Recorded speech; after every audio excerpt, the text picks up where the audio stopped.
Voy a formularle la pregunta conforme la conversación previa que habíamos mantenido con usted, pero voy a formularle al aire, pero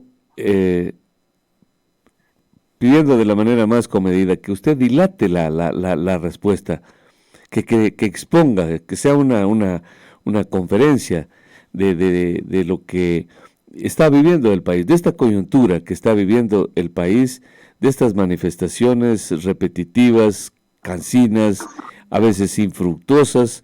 No sé si usted tiene datos de resultados y el comportamiento, la xenofobia, el racismo, el discrimen, los sentimientos que quedan ahora, que quedará me parece que como nunca es más acentuado ahora, y, y de dónde vienen estas conductas.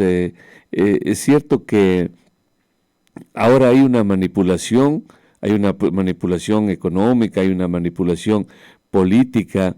¿De dónde se genera esto? Pero ayúdanos a entender la cultura del pueblo indígena y sobre todo su forma de ser, de pensar y la reacción del pueblo mestizo. Ahora sí, querido doctor, expláyese por favor en la respuesta, si es tan amable.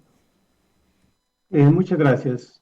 Bueno, comencemos entonces quizás por la estructura del Estado y analicemos dos temas que han sido ordinariamente importantes en el Ecuador, el tema étnico y el tema regional. Eh, Como ustedes recordarán, y quisiera hacer básicamente una intervención histórica, ya que me pide una intervención muy exhaustiva y sobre todo explicativa. Recordarán ustedes que en el siglo XVIII, en la segunda mitad del siglo XVIII, se produjo en el Ecuador, se implementaron en lo que era en ese momento la Real Audiencia de Quito, las llamadas reformas borbónicas, y ellas produjeron o crearon tres regiones diferenciadas. La región de Guayas o de Guayaquil, que era productora de cacao, del primer boom cacaotero, que se articuló ya a los mercados en ese momento existentes externos. En la segunda región que entró más bien y que despegó en ese momento a través de libre mercado que se llamó en ese momento. En la segunda región, la región más bien de la Sierra Centro-Norte, es decir, desde Riobamba hasta Imbabura, incluyendo Quito, que era una región productora de textiles, estaban allí los obrajes y de producción agrícola, y que sobre todo con las reformas borbónicas entró en crisis por que fue afectada principalmente la producción obrajera. Y la tercera región era la que se llamaba en ese momento la Sierra Sur, conformada por lo que ahora es Azua y Loja. Y allí básicamente se producía, como conocemos, cascarilla, eh, también textiles de Cuenca sobre todo, y vacunos en Loja. Estas eran las tres grandes regiones, pero adicionalmente de estas tres regiones también habían ciertas tensiones entre las principales ciudades de cada una de estas regiones. En el caso de la costa había tensiones entre Guayas y Manabí, es decir, entre Guayaquil y Puerto Viejo de manera específicamente, es decir, entre pequeños o entre medianos sistemas de dominación local. En el caso de la Sierra Centro-Norte había ciertas tensiones entre Ibarra, eh, Quito y Riobamba. Y en el caso de la región sur habían tensiones entre Cuenca y Loja. Adicionalmente de esto, se expresaban también un conjunto de pequeños pueblos que eran pequeñísimos sistemas de dominación que básicamente se expresaban a nivel de las parroquias. Estos eran los grupos que políticamente se expresaban, pero por otro lado también estaba el mundo indígena que no fue convocado a inicios del siglo XIX para la construcción nacional, es decir, para el proceso de construcción del Estado ecuatoriano. De manera que las regionalidades del mundo indígena tampoco se conocían. Pero digamos, las investigaciones actuales nos muestran que también habían diferencias entre los indígenas de la Sierra Centro, los indígenas de la Sierra Norte, los indígenas de la Sierra Sur y por supuesto también de la costa. En el caso de la Amazonía prácticamente era una región, como algunos han dicho, invisible o inexistente en ese momento. Por tanto, el Ecuador, cuando comenzó su primer contrato, es decir, su creación como Estado Nacional, arrastró en principio estos dos problemas, un problema regional y un problema, digamos, de exclusión, aún importantísimo en ese momento el mayoritario sector de la población, que era el sector indígena. Los primeros años, como recordaremos todos, entonces en el Ecuador, si bien se creó un Estado unitario y republicano, sin embargo, este Estado unitario funcionaba en los hechos como un Estado relativamente federal, porque funcionaba sobre la base de los tres departamentos, es decir, de Quito, Guayaquil y Cuenca, que tenían la mayor parte de las representaciones. Esto comenzó a ser insostenible y comenzó sobre todo las pequeñas y medianas ciudades, a reclamar la provincialización. Esto dio lugar entonces a continuas reformas para buscar que desapareciera los departamentos y más bien basar al Ecuador en las provincias. Ordinariamente entonces vemos aquí otro elemento, es decir, en el Ecuador entran en tensión estos problemas ordinariamente cuando hay crisis. Cuando hay un poco de bonanza, estos problemas desaparecen o al menos no aparecen de manera clara. De manera que tanto el regionalismo como el problema étnico aparecen permanentemente en el Ecuador cuando hay crisis, es decir, no los hemos resuelto satisfactoriamente. Entonces, la primera forma que se quiso resolver fue a través de este unitarismo y el funcionamiento de facto de estos tres departamentos y luego con la creación de provincias. Sin embargo, esto no fue suficiente porque las provincias finalmente, si bien se crearon, sin embargo no tenían recursos. De manera que otra vez asistimos en 1859 a un proceso de crisis tremenda que originó entonces el federalismo.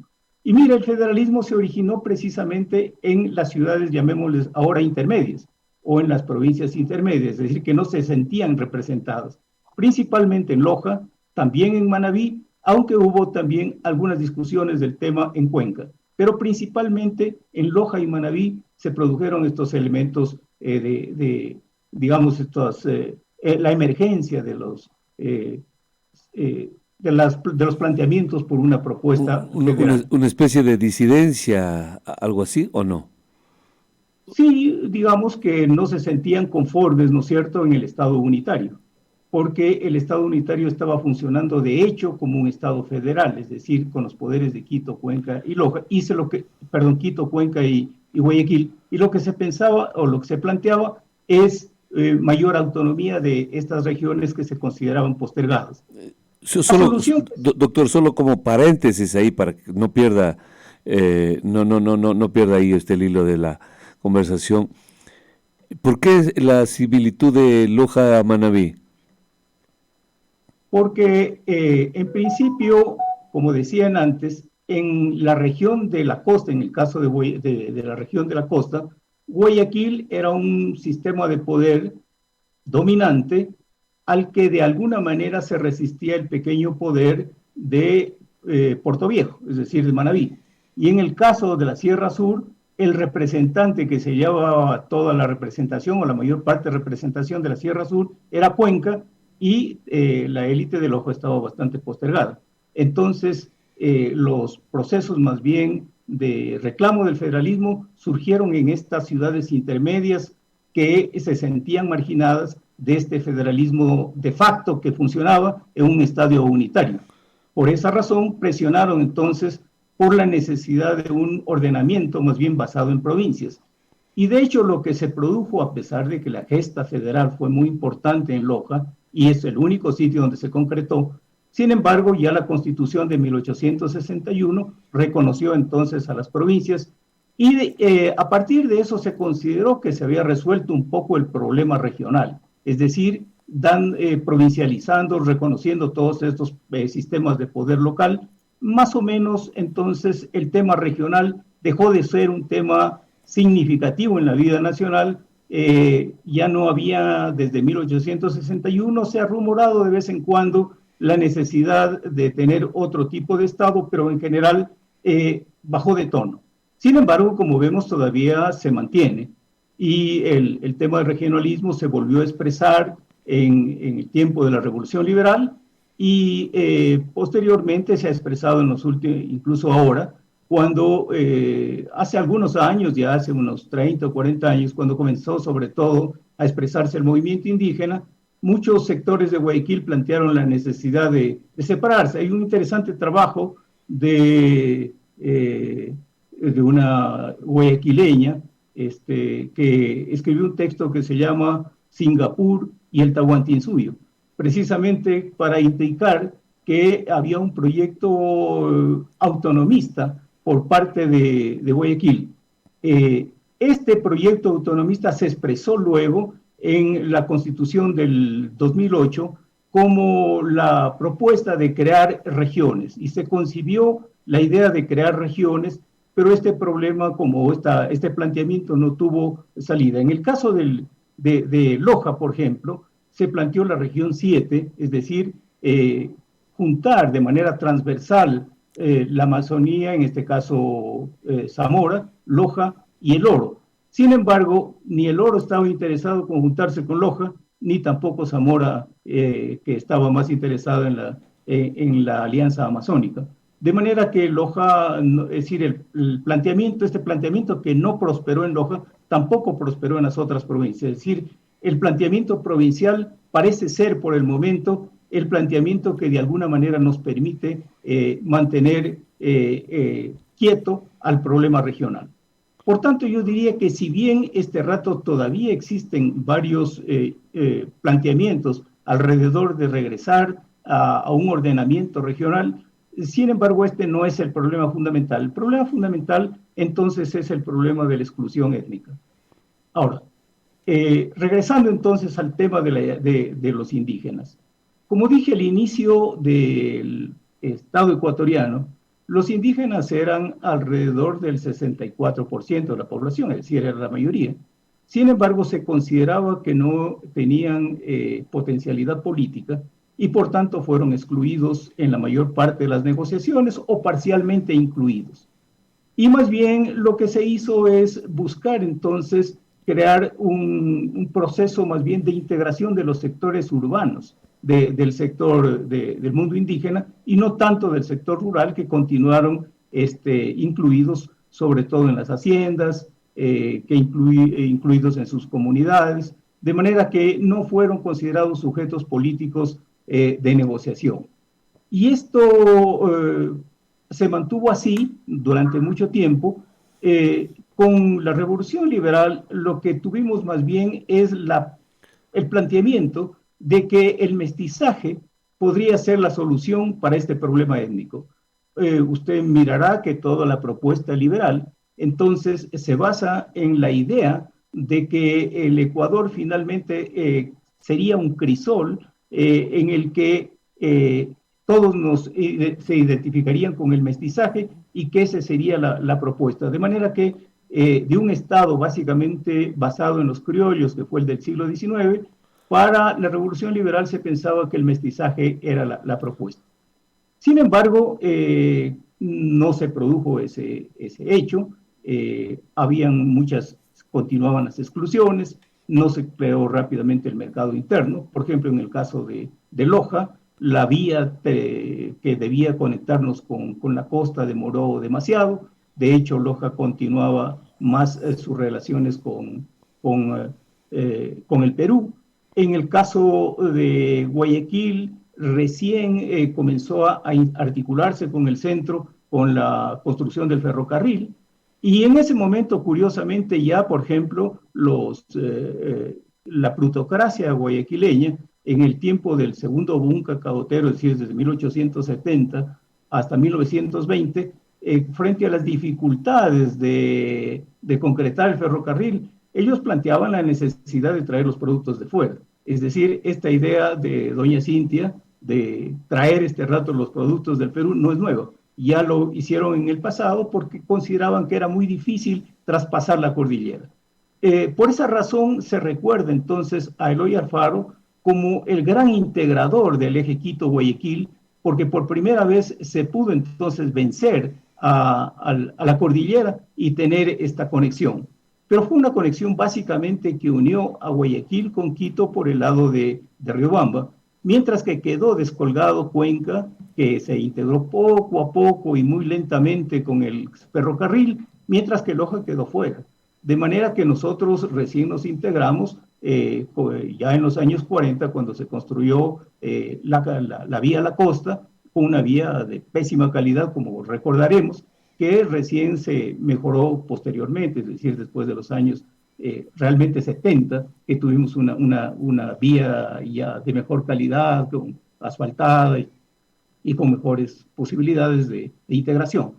Bueno, a pesar de todos estos problemas, ¿no es cierto? Sin embargo, el Ecuador ha mantenido esta unidad basada, yo diría, en el reconocimiento de los poderes provinciales. Pero no hemos tenido, o el Ecuador no ha logrado una integración real todavía del mundo indígena. Eh, en los primeros años del siglo XX, surgió en el Ecuador lo que se llamó el indigenismo, básicamente desde sectores liberales que planteaban la necesidad de integrar a los indígenas a través de, siguiendo la experiencia mexicana, a través de lo que se llamaba la ecuatorianización, es decir, que en el fondo también era una mestización del indígena. Y esta política tuvo algunos efectos y de hecho el mundo indígena se fue, digamos, reduciendo en el número. Eh, ya las estadísticas mostraban que los mestizos comenzaron a ser mayoría ya desde el siglo XX para acá. Sin embargo, a pesar de eso, las comunidades indígenas, los grupos indígenas han mantenido su propia identidad. Esto debido a que no se trataba de que eran organizaciones simplemente tribales o residuos del pasado, sino que fueron en lo que se llama desde el punto de vista sociológico un sector subalterno en este momento, es decir, dominado, pero que en el pasado tuvieron una formación estatal. Es decir, el Tahuantinsuyo de alguna manera fue una formación estatal a la que pertenecieron. Por tanto, se trata de sectores que no son residuos o el pasado aborigen simplemente, sino sectores que tuvieron una organización estatal y han sido subyugados por la presencia de un nuevo Estado. De manera que la idea que había y que surgió a partir de los años 70 entre los movimientos indígenas es que sean considerados no como rezagos, sino como pueblos, es decir, como nacionalidades, y que el Ecuador negocie con ellos como negociar con pequeñas nacionalidades que tengan su representación como pueblos en el Ecuador. Este planteamiento finalmente, como recordamos, se concretó ya en principio en la Constitución del 98 y finalmente en la nueva Constitución del 2008, en la que se declaró que el Ecuador era plurinacional, pero se intentó un punto adicional, es decir, que sea también intercultural. Es decir, que al mismo tiempo que reconocer las diferencias, reconozca la necesidad de la construcción de la interrelación entre los diversos. Porque si solamente nos quedamos en el tema de reconocer a las nacionalidades, el futuro sería el separatismo. Si es que no emprendemos en un proceso de interculturalidad, es decir, de reinterrelacionamiento entre los diversos y creación de los nuevos, entonces el Ecuador no va a tener viabilidad. Yo diría que entonces, en principio, este problema estructural se expresó.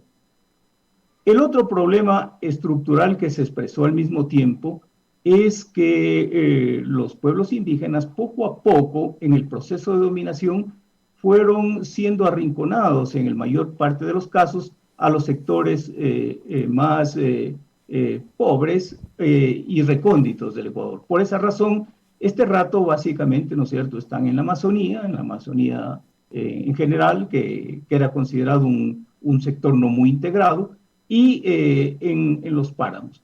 Ahí estaban principalmente. Esta realidad ha cambiado un poco porque efectivamente los indígenas ahora ya no solo están en el páramo, porque ya su economía se ha diversificado también. Hay muchísimos indígenas en Guayaquil, muchísimos indígenas en Quito, es decir, están por todos lados, pero sin embargo, a pesar de eso, hay inmensos sectores que han sido poco atendidos. Yo diría que no ha habido una política pública muy importante para incorporar a los sectores indígenas pobres. Y entonces se dio esa ecuación, es decir, la exclusión étnica coincide con la exclusión clasista, es decir, los más pobres al mismo tiempo son los indígenas, principalmente aquellos que viven en los páramos. Y en este momento, es decir, tras los procesos de la crisis que hemos enfrentado, porque la crisis ha sido muy grande, ¿no es cierto? Después de la pandemia, la guerra Rusia-Ucrania, todos los problemas que hemos tenido en el caso ecuatoriano con los problemas de seguridad que se han exacerbado por una serie de razones que de pronto no son muy importantes citarlas en ese momento, pero son clave en el país. Entonces, una ausencia de política pública para intervenir en el sector indígena ha ocasionado entonces esta eclosión, yo diría, indígena, que básicamente se ha expresado en la Sierra Centro-Norte y en la Amazonía, mientras que ha sido un poco más débil en Manabí, por ejemplo, y en Santo Domingo Los Colorados, y evidentemente también en Esmeraldas y en los ríos, donde prácticamente no se ha expresado. En Guayaquil ha tenido una expresión más episódica, y también evidentemente en Cuenca y en Loja, que han sido expresiones menos concentradas. Pero en las otras provincias, es decir, en la Sierra Centro-Norte y en la Amazonía, la expresión ha sido muy fuerte, y yo entonces diría que este segundo problema estructural, es decir, una falta de políticas públicas, también se ha expresado. Ahora, el tercer problema es que precisamente, yo diría, a diferencia de lo que podríamos en principio pensar, la exclusión ha hecho que en el caso de la agricultura ecuatoriana y digamos los bienes que que llegan sobre todo al sector urbano, en general se ha dicho vienen de la agricultura familiar.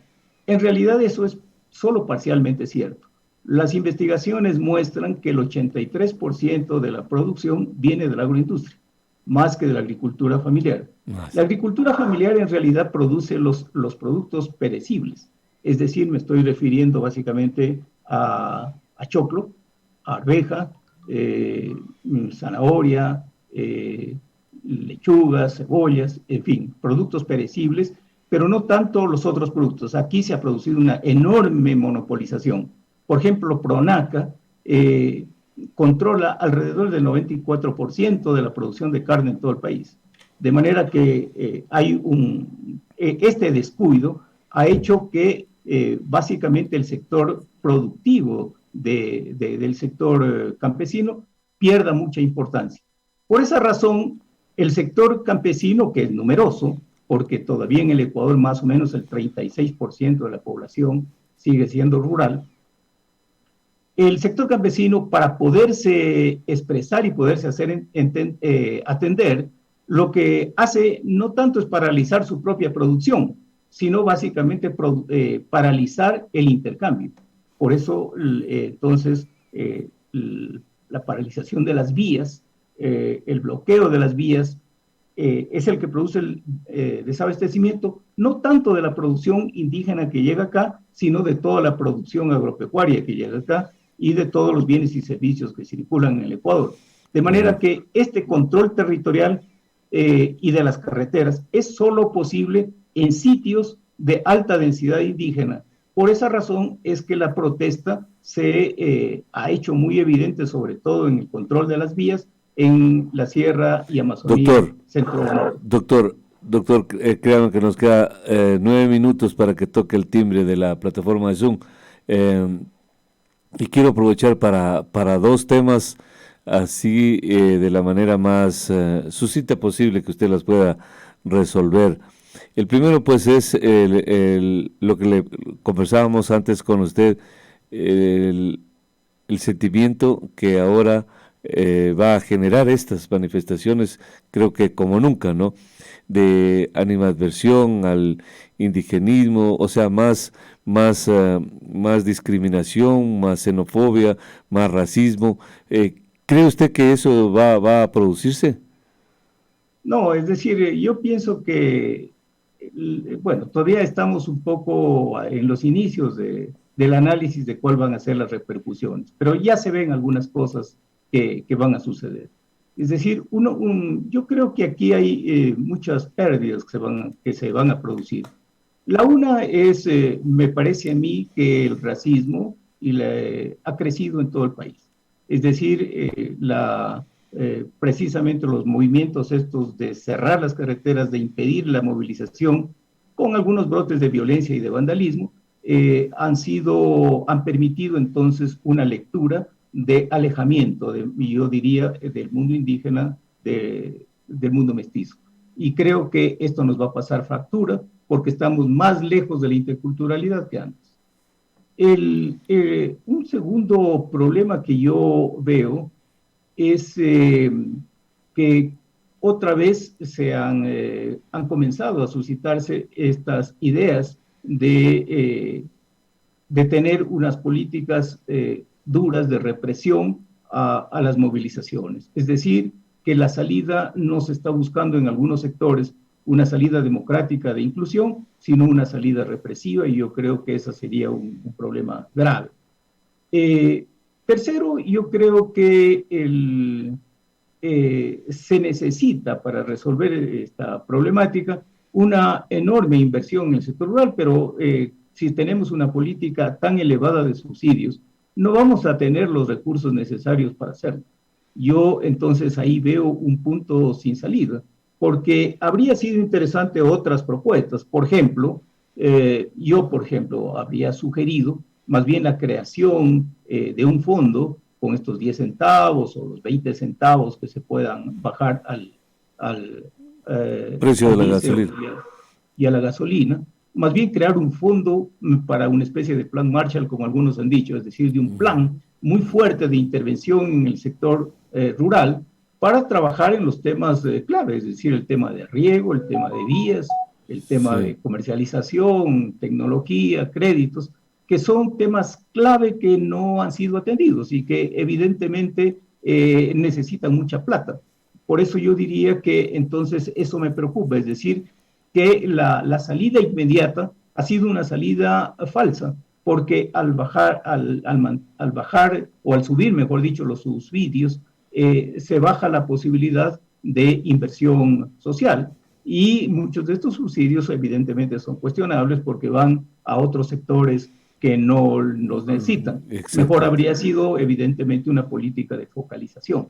Es decir, que yo creo que entonces las salidas que estamos buscando no son necesariamente Las más adecuadas. sostenibles, no son sostenibles.